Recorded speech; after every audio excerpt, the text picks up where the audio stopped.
Pourquoi le projet de loi organisant la sortie de l'état d'urgence sanitaire ne prévoit-il pas de retour à la normale pour les droits des salariés ?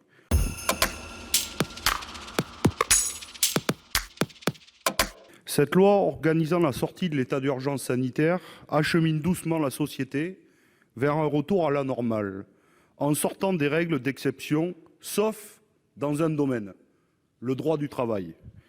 En effet, à l'occasion de la loi établissant l'état d'urgence du 23 mars dernier, vous aviez fait adopter un catalogue de mesures régressives pour les salariés au prétexte de l'épidémie de Covid-19.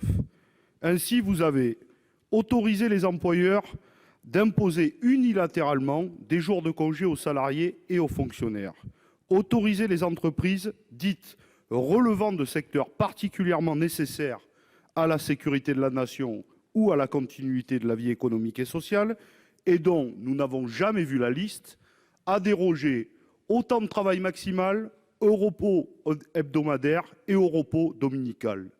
Depuis 3 mois, les entreprises peuvent pleinement profiter du dérèglement du travail et exploiter toujours plus et sans compensation les travailleuses et les travailleurs. Pourquoi le projet de loi organisant la sortie de l'état d'urgence sanitaire ne prévoit-il pas de retour à la normale pour les droits des salariés ?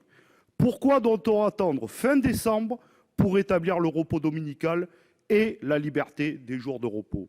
Hier, vous nous disiez que les dispositifs mis en place par le gouvernement étaient justifiés par l'urgence de la pandémie et de l'impossibilité pour les entreprises de travailler normalement.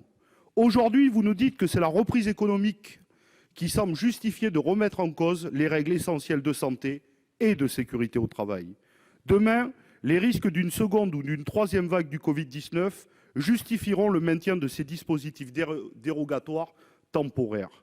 Ainsi, le gouvernement transformera les dispositifs exceptionnels en dispositifs permanents, en outrepassant largement les droits des salariés.